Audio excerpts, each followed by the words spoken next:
Hello friends, जय हिंद। स्वागत आपका आपके अपने चैनल होम ट्यूशन पे। दोस्तों, एसएससी कांस्टेबल जीडी के लिए हमारी हिंदी और रीजनिंग की सीरीज चली हुई है और उसी क्रम में दोस्तों रीजनिंग का तीसरा पेपर हम लेके आए हैं और यहां पे मैं आपको चैलेंज दे रहा हूं 15 क्वेश्चन का। क्या आप इन 15 क्वेश्चनों में 10 क्वेश्चनों का सही आंसर दे सकते हो ईमानदारी से? अगर हां तो वीडियो को ध्यान से पूरा देखिए, कॉपी पेन लेकर बैठिए, हर सवाल को पहले खुद सोल्व करने का प्रयास कीजिए और उसके बाद आखिरी में कमेंट जरूर करके बताइएगा कि आप अगर इस पेपर में बैठे होते या ये क्वेश्चन अगर पेपर में आए तो आप इन 15 में से कितने सही कर सकते हो। तो चलिए दोस्तों, शुरू करते हैं बिना टाइम वेस्ट किए। आपसे उम्मीद करेंगे कि आपको वीडियो अच्छी लगेगी, आप लाइक करेंगे और चैनल पे आप लगातार बने रहने के लिए सब्सक्राइब जरूर कर लीजिए। तो आइए दोस्तों शुरू करते हैं। ये जो हमारी क्लास है दोस्तों, डेली शाम को 7 बजे आपको मिलती है। एक दिन आपको हिंदी की क्लास मिलती है और दूसरे दिन आपको दोस्तों रीजनिंग की क्लास मिलती है और बहुत जल्दी हम मैथ की क्लास भी आपके लिए लेके आएंगे। इसी क्रम में दोस्तों पहला सवाल आपकी स्क्रीन पर आ चुका है, जल्दी से देखिए। पासे की 4 आकृतियां दी हैं और आपसे पूछा है कि जो फलक 2 को दर्शा रही है उसके विपरीत कौन सा डिजिट आएगा, कौन सा सरफेस आएगा। तो पासे की जब 4 आकृति दी जाए या 2 से ज्यादा आकृतियां दी जाती हैं तो हम उन 2 आकृतियों को कंपेयर करते हैं जिनमें कोई एक सतह या एक नंबर कॉमन हो, ताकि हमारा एक बार में ही कंप्लीट आंसर आ जाए। तो यहां पे आप देखोगे पहले और दूसरे में क्या कॉमन है, 5 यहां भी कॉमन है, 5 यहां भी कॉमन है। पासे की 2 आकृतियां हैं, दोनों में एक सतह कॉमन है और सतह भी सेम सरफेस पे है, यहां भी राइट पर है, यहां भी राइट पर है। तो बची हुई सरफेस एक दूसरे की विपरीत हो जाएंगी, यानी 3 का विपरीत 4 हो जाएगा, 2 का विपरीत 6 हो जाएगा और हमसे 2 का ही विपरीत पूछा है, बाकी मुझे सोचने की आवश्यकता नहीं है, आंसर आ जाएगा। आप चाहो तो तीसरी और चौथी को कंपेयर कर सकते हो। तीसरी और चौथी में आप यहां पे देखोगे एक यहां भी कॉमन है, एक यहां भी कॉमन है, यहां भी एक सामने है, यहां भी एक सामने है, सेम कंसेप्ट लागू हो जाएगा। तो यहां पे 2 का विपरीत क्या हो जाएगा, 6 और 3 का विपरीत क्या हो जाएगा दोस्तों, 4 हो जाएगा। यहां भी 3 का विपरीत 4 था, वहां भी 3 का विपरीत 4 है। मतलब अपोजिट सरफेस कभी बदलती नहीं है, बस कंसेप्ट पे ध्यान देने की आवश्यकता है। ठीक है, तो उम्मीद करता हूं समझ में आया होगा, आपका आंसर भी 6 ही आया होगा। अगला सवाल आपकी स्क्रीन पर यह रहा दोस्तों, कह रहा है कि कौन से चिन्हों को बदलने से इक्वेशन सेटिस्फाई होगी। तो हम इस प्रकार के सवाल में बिना टाइम खराब करे क्या करेंगे दोस्तों, ऑप्शंस को रख के देखेंगे और हम ये अंदाजा लगाएंगे कि कहां पे इक्वेशन सेटिस्फाई हो सकती है। अब यहां पे सीधा सीधा आपको एक नजर आ रहा होगा कि गुणा और माइनस को चेंज करने से काम नहीं चलेगा। काम चलेगा दोस्तों जब ये भाग है, क्या 22 में 8 का पूरा पूरा भाग जाएगा, नहीं जाएगा, और आगे पूरा नंबर लिखा हुआ है, तो इसका मतलब कहीं ना कहीं भाग सिंबल को हमें चेंज करना पड़ेगा। अब भाग सिंबल दोस्तों दूसरे और तीसरे में है, तो हम दूसरे और तीसरे को ही अरेंज करके देखेंगे, फिर उसके बाद हम कुछ और सोचेंगे। तो ये कह रहा है कि गुणा और भाग को चेंज कर दीजिए, मतलब यहां पे आप भाग कर दीजिए और यहां पे आप गुणा कर दीजिए। अब जरा इसको सोल्व करके चेक कर लेते हैं। तो यहां पे करेंगे दोस्तों 5 एकम 5 यानी 125 आएगा, प्लस में 93 आएगा, माइनस 8 दूनी 16, 8 दूनी 16 176। अब ये हमारे पास माइनस का है, ये प्लस का है, तो ये 5 और 3 8 हो जाएगा दोस्तों, 9 और 2 11 हो जाएगा और 1 और 1 2 हो जाएगा। 218 में से आप घटाएंगे 176, तो भैया 8 में से 6 गया 2 बचेगा और यहां पे 11 में 7 गया 4 बचेगा, तो 42 मेरा आंसर आ रहा है, यानी ऑप्शन नंबर बी है हमारा क्या होगा, उत्तर होगा। उम्मीद करता हूं आपको समझ में आ गया होगा। अगला सवाल आपकी स्क्रीन पर यह रहा, आपसे पूछा है कि भैया चेरी, फल और खाद, इनके बीच में सही वेन डायग्राम क्या होगा, उसको दर्शाना है आपको। तो क्या करेंगे दोस्तों, ऑब्जेक्ट्स को वास्तविक दुनिया से हम कंपेयर करेंगे कि क्या ऐसा होता है। तो चेरी दोस्तों क्या है, एक फल है। अब जितने भी चेरी हैं सारे फल ही है, और फल क्या है दोस्तों, एक खाद्य पदार्थ है। जितने भी फल है वो सारे के सारे क्या है, खाद्य पदार्थ है। तो इसलिए चेरी भी क्या होगा, खाद्य पदार्थ होगा। तो यहां पे क्या होंगे, तीनों ओल हो जाएंगे, ऑप्शन नंबर सी हो जाएगा। मतलब सबसे पहले क्या जाएगा, चेरी आ जाएगा। चेरी क्या है, एक फल है और जितने भी फल है वो क्या है दोस्तों, खाद्य है। ये आपका आंसर हो जाएगा। क्या आप इसके अलावा कुछ और सोच रहे थे? तो आपका ये सवाल गलत है, ईमानदारी से पेपर को सोल्व करना है। अगला सवाल देखिए, कह रहा है कि जो संबंध 10 का 131 से है वैसा ही संबंध 12 का बताना है, किससे होगा? तो हमें यह पता करना है कि 10 से 131 कैसे बन सकते हैं। तो भैया 10 का अगर मैं स्क्वायर करूं तो 100 हो जाएगा, यहां पे 12 का स्क्वायर करोगे तो 144 हो जाएगा। ठीक है, अब आप यहां पे देखिए 10 का स्क्वायर किया, अब इस आगे क्या होगा, 10 गुणा में 3 कर दें 30 हो जाएगा, यानी 131 के नजदीक पहुंच रहे हैं। 12 गुणा में 3 कर दे 36 हो जाएगा। तो कहां पे पहुंच रहे हैं दोस्तों, 4 3 7 और 1 8 और यहां पे 180। ठीक है दोस्तों, अब इसके बाद क्या है दोस्तों, +1 कर दीजिए। तो यहां पे +1 करेंगे, यहां पे +1 करेंगे तो 181 मेरा क्या हो जाएगा, आंसर हो जाएगा। बात आ रही समझ में? 10 का स्क्वायर किया और 10 गुणा में 3 +1 कर दिया, 12 का स्क्वायर किया उसमें जोड़ दिया 12 गुणा में 3 +1 करके। ठीक है, तो 12 या 36 और 137 में जोड़ेंगे तो 181 आएगा। आप इसको ऐसे भी कर सकते हो कि भैया 10 और गुणा में 10 प्लस में 3 और प्लस में 1, तो ये क्या होगा दोस्तों, 10 गुणा में 10 और 3 कितना हो जाएगा, 13 हो जाएगा, प्लस में 1 हो जाएगा, तो 13 दाई 130 और प्लस में 1 कितना हो जाएगा दोस्तों, 131 हो जाएगा। इसी प्रकार यहां पे कर सकते हो 12 गुणा में 12 प्लस में 3 और प्लस में 1, तो ये 12 गुणा में कितना हो जाएगा दोस्तों, 15 हो जाएगा, प्लस 1 हो जाएगा, तो ये आएगा 180 और प्लस में 1 करेंगे तो 181 आपका क्या होगा, राइट आंसर हो जाएगा। अगला सवाल देखिए, अब ये सीरीज का सवाल है, सोल्व कीजिए। थोड़ा ऊपर कर लेता हूं ताकि हमें स्पेस चाहिए। तो सीरीज का सवाल दिया है दोस्तों, तो सीरीज का सवाल है तो इसमें क्या करेंगे दोस्तों, अंतर निकाल के देखेंगे। क्या करेंगे दोस्तों, अंतर निकाल के देखेंगे।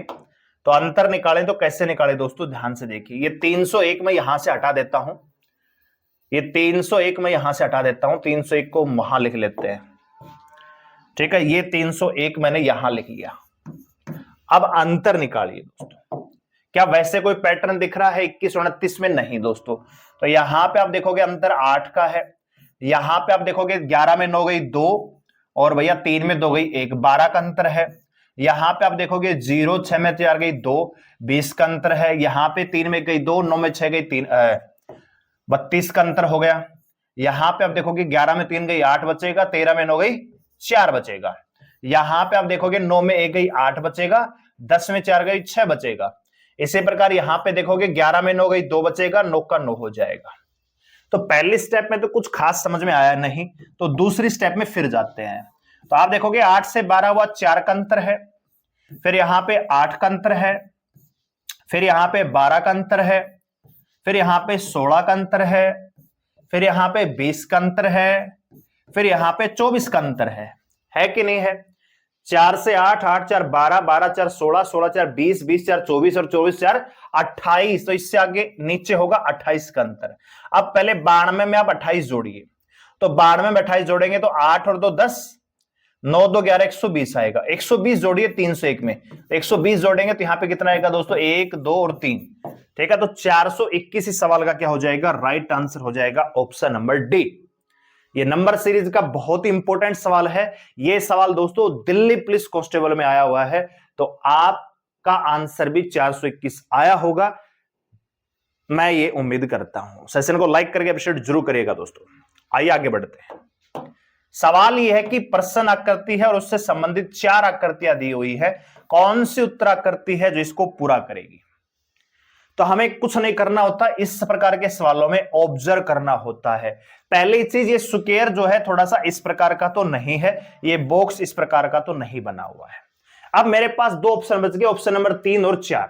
तो ये जो बाहर ये जो सर्कल सा गोला बना हुआ है, चौड़ा है दोस्तों, सकड़ा तो नहीं है, तो ये भी मेरा आंसर नहीं होगा। ऑप्शन नंबर 3 मेरा आंसर हो जाएगा। विद इन 10 सेकेंड हम आंसर दे सकते हैं। अगले सवाल पे आगे बढ़ रहे हैं।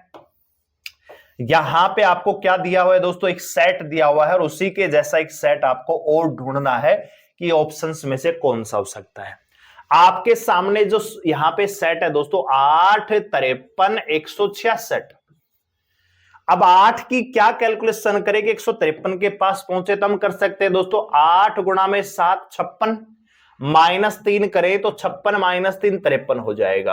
अब 53 से भैया 166, तो मैं इसको उल्टा करके देख लेता हूं। 53 गुणा में 3 प्लस में 7, तो देखिए 3 3 9 आएगा, 3 पंजे 15, 159 प्लस में 7 करेंगे 166 आ जाएगा। यानी इक्वेशन सेटिस्फाई हो रही है। क्या हो रहा है, पहली पैटर्न पे गुणा 7 -3, दूसरे में गुणा 3 प्लस 7 हो गया, अपोजिट कर दिया दोस्तों। वैसा ही पैटर्न हमें ढूंढना है ऑप्शन में किस में होगा। तो यहां पे आप देखोगे 9 7 63 -3 60 आ रहा है, बिल्कुल सही है। 60 गुणा में 3 करेंगे 180 आएगा, 180 प्लस में 7 करेंगे 187 होना चाहिए। मेरा आंसर ये ए नहीं होगा। दूसरे में देखिए 6 7 42 -3 39 आएगा। अब 39 गुणा में आपको करना है 3 प्लस में 7 और आना चाहिए 124। तो देखिए 3 निम 27, असल पाई 2, 3 3 9 और 2 11, 117 में 7 आप जोड़ोगे तो 124 आएगा। यानी ऑप्शन बी इसको सेटिस्फाई कर रहा है, यही मेरा क्या हो जाएगा दोस्तों, आंसर हो जाएगा। अगले सवाल पे हम आगे बढ़ चुके हैं दोस्तों। पेपर फोल्डिंग कटिंग का सवाल है और बहुत ही जबरदस्त सवाल है। बताइए गलती होने की संभावना यहां पे बनी रहेगी, कौन सा आपका आंसर होगा। वीडियो पॉज कीजिए, उसके बाद सही आंसर आपको चेक करना है कि क्या आपने आंसर सही दिया है। देखिए पहले आप खुद ऑब्जर्व कीजिए, उसके बाद सॉल्यूशन कीजिए और उसके बाद बताइए कि क्या आपका आंसर सही था या गलत था। तो पहली चीज भैया, ये जो कट है, ये वाली जो कट है, जब आप इसको ओपन करोगे तो ये ऊपर जाएगी, यानी किनारे पे जाएगी, हाँ कि ना। और जब ये कट किनारे पे जाएगी ऊपर नीचे, तो ऑप्शन नंबर बी और ऑप्शन नंबर डी पे किनारे पे कोई कट नहीं है, दो ऑप्शन आपके बाहर हो गए।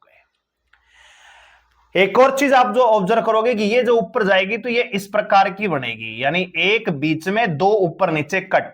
इसमें तो कुछ एक्स्ट्रा दिया हुआ है, तो ये भी गलत हो गया। ऑप्शन नंबर ए आपका करेक्ट आंसर हो गया। सिंपल सा सवाल था, कंफ्यूज होने की आवश्यकता नहीं है दोस्तों। अगला सवाल कोडिंग डिकोडिंग का है दोस्तों। देखिए जरा, कह रहा है कि किसी सांकेतिक भाषा में फैबुलस को ये लिखा हुआ है और अम्यूजिंग को ये लिखा हुआ है, तो सम को क्या लिखा जाएगा। तो हम ये चेक करेंगे कि फैबुलस को कैसे लिख दिया। तो देखिए स्पेलिंग देख लीजिए, FABULOUS। फैबुलस को लिखा हुआ है 21 1 25 5, ठीक है। यहां पे 5 के बाद क्या है दोस्तों, 25, 21 1 25 5 15 15 दोस्तों, फिर 5 लिखा हुआ है, फिर 45 और ये 8 लिखा हुआ है, ठीक है दोस्तों। अब यहां पे क्या पैटर्न है और इसी के आधार पे हम बता देंगे दोस्तों कि सम को कैसे लिखा गया होगा। ध्यान दीजिएगा, क्या आपको इनकी प्लेस वैल्यू पता है? बिल्कुल। आप मुझे बताइए कि F कितने नंबर पे आता है, 6 पे, और 6 का अपोजिट लेटर क्या होता है दोस्तों, U, और U की प्लेस वैल्यू क्या है दोस्तों, 21, तो ये 21 लिखा हुआ है। फिर एक के सामने एक क्यू है, एक के सामने 27 होना चाहिए, नहीं दोस्तों।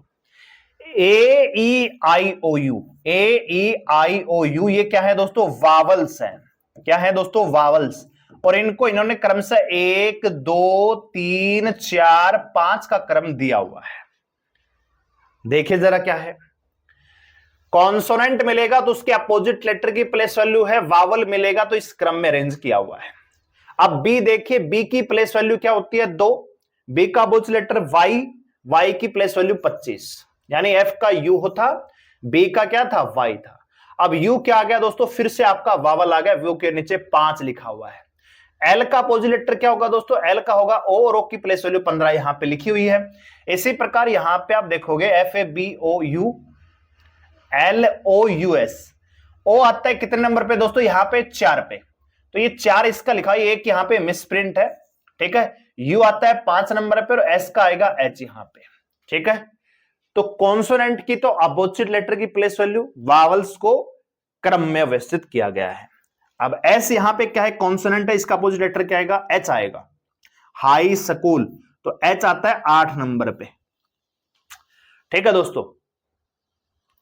अब ओ को आप देखोगे, ओ आता है 15 नंबर पे, ओ क्या है, वावल है, तो ओ को क्या लिखा है दोस्तों, 4 लिखना चाहिए, लेकिन क्या यहां पे 4 लिखा है, नहीं दोस्तों। तो अगर आप यहां पे अम्यूजिंग में देखोगे, अमूजिंग में 11। अब देखो ए है वो 1 नंबर पे है, वावल है। इसके बाद 14 लिखा है, तो एम का अपोजिट क्या आएगा? 30 एन, मालवीय नगर, एन का मतलब 14, बिल्कुल सही लिखा हुआ है। सेम पैटर्न यहां पे अप्लाई कीजिए। एस आता है भैया 19 पे, तो इसका अपोजिट क्या है दोस्तों? एच आएगा, 8 आएगा सबसे पहले। ठीक है दोस्तों, इसमें 7 लिखा हुआ है। ओ आता है, ओ है वावल, और वावल को लिखा जाएगा 4, इसमें 3 लिखा हुआ है। मालवीय नगर का मतलब 14, और ई का मतलब यहां पे दोस्तों, अच्छा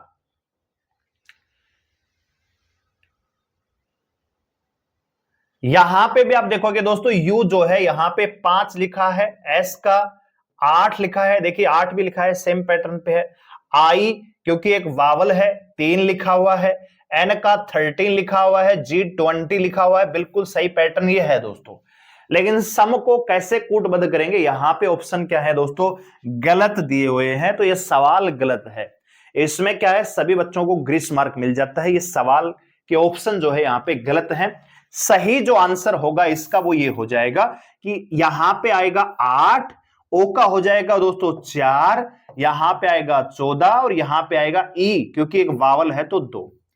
84 142 इस सवाल का आंसर आएगा। आगे देखते हैं। तो इस प्रकार के सवाल भी आते हैं जो आपको कंफ्यूज करते हैं, आपको लग रहा है कि आंसर आ क्यों नहीं रहा। इस प्रकार के सवाल फिर आपको जनरली गलत ही मिलते हैं। एसएससी आपको पता है गलत सवाल भी देता है। अगला सवाल देखिए, किसी सांकेतिक भाषा में ऑरेंज, ऑरेंज को लिखा हुआ है ISUOHA, और आपसे पूछा उसी सांकेतिक भाषा में मैंगो कैसे लिखा जाएगा। तो हम ये देखेंगे कि ऑरेंज को कैसे लिख दिया गया। तो ओ आप देखेंगे कि ओ क्या है दोस्तों? वावल है, तो इसके जस्ट पहले वावल आता है आई, है ना? आप जानते हैं वावल कौन से? AEIOU। तो यहां पे ओ था, इसके पहले आई था, तो इसको आई कर दिया। आर क्या है? कॉन्सोनेंट है, इसको +1 कर दिया। ए क्या है? वावल है, ये -1 कर दिया। एन क्या है? कॉन्सोनेंट है, +1 कर दिया। जी कॉन्सोनेंट है, +1 कर दिया। देखो जी से एच हुआ। ई क्या है? वावल है, तो इससे जस्ट पहले वावल 1 कर दिया, यानी वावल को जस्ट पहले वाले वावल से रिप्लेस किया, कॉन्सोनेंट में +1 किया है। तो वही सेम पैटर्न। एम से क्या हो जाएगा? 13 से 14 हो जाएगा, पहला लेटर एन होना चाहिए। ए से जस्ट पहले क्या आएगा दोस्तों? यू आएगा। ए से जस्ट पहले क्या आएगा दोस्तों? यू आएगा। तो एन के बाद यू होना चाहिए। इसी प्रकार एन क्या है? कॉन्सोनेंट है, तो 14 से 15 ओ होगा। NHU, NHO मतलब NUO होगा, तो ऑप्शन नंबर सी आपका राइट आंसर। अगला सवाल देखिए दोस्तों, सिलोजिज्म का सवाल है, कथन और निष्कर्ष का। जल्दी से आंसर दीजिए। हम क्या करेंगे, बिना टाइम वेस्ट किए हुए जो डायग्राम, जो स्टेटमेंट दिया उसके बाद आधार पे हम डायग्राम बनाएंगे, और उसके बाद हम देखेंगे कौन सा कंक्लूजन यहां पे फॉलो करता है। कह रहा है कि सभी वर्त त्रिभुज हैं। कह रहा है कि भैया जितने भी वर्त हैं वो सारे के सारे क्या हैं दोस्तों? त्रिभुज हैं। तो जितने भी वर्त हैं सारे क्या हैं दोस्तों? त्रिभुज हैं। कुछ त्रिभुज आयत है, कुछ त्रिभुज हैं दोस्तों वो आयत है। अब आपको यहीं से क्लियर हो जाना चाहिए कि वर्त और आयत जो है दोस्तों ये किस में आएंगे? आइदर और में आएंगे। आगे कह रहा है कि कुछ आयत जो है आकृति है, कुछ आयत जो है दोस्तों आकृति है। इसका मतलब भैया त्रिभुज और आकृति, और भैया वर्त और आकृति, ये तीनों केस किसके हैं दोस्तों? ये तीनों केस हैं दोस्तों आइदर और के। किसके केस है दोस्तों? आइदर और के। मतलब इनमें रिलेशन हो भी सकता है और नहीं भी हो सकता। अकेला निष्कर्ष गलत होगा, चाहे वो नेगेटिव है चाहे पॉजिटिव है। देखते हैं जरा। कह रहा है कि कुछ आयत वर्त हैं, वही आ गया ना दोस्तों, आइदर और से ही पूछा जाएगा। तो कुछ आयत वर्त हो भी सकते हैं, नहीं भी हो सकते। अभी हमें कल क्लियर नहीं है कि है कि नहीं है, तो गलत हो जाएगा। कुछ आकृति त्रिभुज हैं, कुछ आकृति त्रिभुज हो भी सकती है और नहीं भी हो सकती, ये भी आइदर और का है, ये भी गलत हो जाएगा। सभी त्रिभुज वर्त है, क्या सभी त्रिभुज वर्त है? नहीं। जब सभी वर्त त्रिभुज है तो कुछ ही त्रिभुज वर्त हो सकती हैं, ये भी गलत होगा। तो यहां पे कोई भी निष्कर्ष फॉलो नहीं करता है। ऑप्शन नंबर डी सवाल का राइट आंसर हो जाएगा। अगला सवाल देखिए दोस्तों, क्वेश्चन नंबर 14 पे पहुंच चुके हैं। क्वेश्चन नंबर 14 पे पहुंच चुके हैं दोस्तों। 14 नहीं पहुंचे दोस्तों, भी यहां पे 12 पे पहुंचे हैं। तो यहां पे है कोडिंग दी हुई है, कोडिंग के आधार पे आपको इसको सोल्व करना और आंसर देना है। तो इस प्रकार के सवाल में कुछ सोचने का नहीं, स्टेटमेंट के अकॉर्डिंग डायग्राम बनाइए। P5Q का मतलब क्या है? P5Q का मतलब है कि PQ का पति है। तो P पति है दोस्तों Q का, पति है मेल पर्सन Q का, तो जाहिर सी बात है पति पत्नी होंगे। Q4R, Q4R का मतलब है कि Q R की मां है। Q माता है किसकी दोस्तों? R की। आगे देखिए R7S, R7S का मतलब कि R S की पत्नी है। R पत्नी है किसकी दोस्तों? S की। तो S क्या होगा? जाहिर सी बात है पति होगा। पति पत्नी बराबर करने से पूछा है S P से कैसे संबंधित है। ये जो S है ये P का क्या लगता है? तो ये जो S है P की बेटी R का पति है। बेटी का पति होता है दामाद। क्या होता है दोस्तों? दामाद। क्या बेटा होगा? नहीं। क्या पोता होगा? नहीं। क्या भांजा होगा? नहीं। सन इन लॉ होगा। क्या होगा दोस्तों? सन इन लॉ होगा। अगला सवाल देखिए, बहुत ही इंटरेस्टिंग सवाल है। इस आकृति में आपसे पूछे कि वर्ग कितने हैं? How many square are in this picture. तो स्क्वायर काउंट करना आपको आता है, इसको ऐसे प्लेस वैल्यू देंगे 1 2, इधर देखेंगे 1 2 3 4। अब ये जो मैक्सिमम नंबर है इनको लीजिए, तो यहां पे 4 गुणा में 2 करेंगे, फिर 3 गुणा में 1 करेंगे, एक एक घटा के, तो ये आ जाएगा 8 और ये आ जाएगा 3। तो 8 और 3 11। 11 स्क्वायर तो आपके इस आकृति में है। इसमें कितने हैं दोस्तों? 1 2 3। क्या इसके अलावा कोई स्क्वायर दिख रहा है दोस्तों? मुझे नहीं लगता कि इसके अलावा कोई स्क्वायर है। क्या ये कोई स्क्वायर है क्या? नहीं। तो इसका मतलब कितने स्क्वायर है दोस्तों? 14। क्या 14 के अलावा कोई आपका आंसर आया? गलत है। अगला देखिए दोस्तों, एक और इंटरेस्टिंग सवाल है। आपको दी गई आकृति में बताना है कि कितने समकोण त्रिभुज हैं। राइट एंगल ट्राइंगल आपको बताना है, कितने यहां पे समकोण त्रिभुज हैं यह आपको बताना है। बताइए जरा। तो समकोण त्रिभुज जब यहां पे आप फाइंड आउट करोगे तो आप यहां पे देखोगे पहला समकोण त्रिभुज तो ये है नंबर 1, फिर दूसरा समकोण यहीं से नीचे वाला भी है 2, 2 नीचे है, 2 इसी प्रकार के ये रहे दोस्तों। तो 3 ये लिख लीजिए, 4 ये लिख लीजिए, यहां से 4 हो गए। हाँ जी, इसी प्रकार की आकृति ये बनी हुई दोस्तों। पहला राइट एंगल ये रहा, दूसरा राइट एंगल ये रहा, यहां से 1 और 2, इसी का अपोजिट एक ये है दोस्तों, इसी का अपोजिट ये वाला है। तो यहां से 3 और 4, तो 4 यहां से, 4 यहां से, कितने हो गए दोस्तों? 8 हो गए। 8 भी ऑप्शन में है, कई बच्चे 8 ही टिक करके चले जाएंगे। लेकिन क्या इससे आगे भी समकोण त्रिभुज है? बिल्कुल है दोस्तों। एक राइट एंगल ट्राइंगल दोस्तों ये बना, और एक राइट एंगल ट्राइंगल दोस्तों इसी का विपरीत ये रहा। तो यहां से कितने हो गए दोस्तों? 2। तो 8 और 2 कितने दोस्तों? 10। क्या 11वां भी बन रहा है? क्या इन लाइनों से यहां से कोई राइट एंगल बन रहा है दोस्तों? नहीं। तो कितने राइट एंगल होंगे दोस्तों? 10 होंगे। ठीक है, और ये रहा दोस्तों आज का 15 नंबर क्वेश्चन। बताइए जरा, 205 का संबंध 35 से वैसे ही है, आपको इसमें पैटर्न ढूंढना और आपको बताना है 575 का किससे होगा। बड़ी संख्या उसके बाद 35 लिखा है। क्या किसी 205 को किसी संख्या से डिवाइड करने पर 35 आएगा? तो 35 का मतलब 7 से डिवाइड करेंगे, 7 दूनी 14, 6 65 नहीं जाएगा। 5 चौके 20, 5 41 आना चाहिए। वैसा भी कोई पैटर्न नहीं है। तो यहां पे क्या है दोस्तों? बिल्कुल सिंपल सा पैटर्न है। इसके डिजिट को जोड़ा गया, डिजिट को जोड़ेंगे 7 आएगा, और 7 का मल्टीप्लाई कर दिया 5 से, तो हमें 35 मिल जाएगा। 575 में आप देखिए 5 प्लस में 7 प्लस में 5, तो 17 आएगा। 17 गुणा में आप 5 करोगे तो 85 आएगा। 85 क्या ऑप्शन में है? बिल्कुल है। तो यही आपका पैटर्न हो गया। ठीक है दोस्तों, तो ये थे आज के हमारे 15 सवाल, पूरे 15 सवाल हमने किए हैं। आपका स्कोर कितना है जरा कमेंट करके बताइए, ताकि हमें भी पता लगे कि आप कितने पानी में है, कैसी आपकी तैयारी चल रही है। और इसी प्रकार हमारे साथ डेली क्लासेस को करने के लिए चैनल को सब्सक्राइब कर लीजिए, बेल आइकन प्रेस कर लीजिए, लाइक करके शेयर जरूर करिएगा। धन्यवाद। जय हिंद।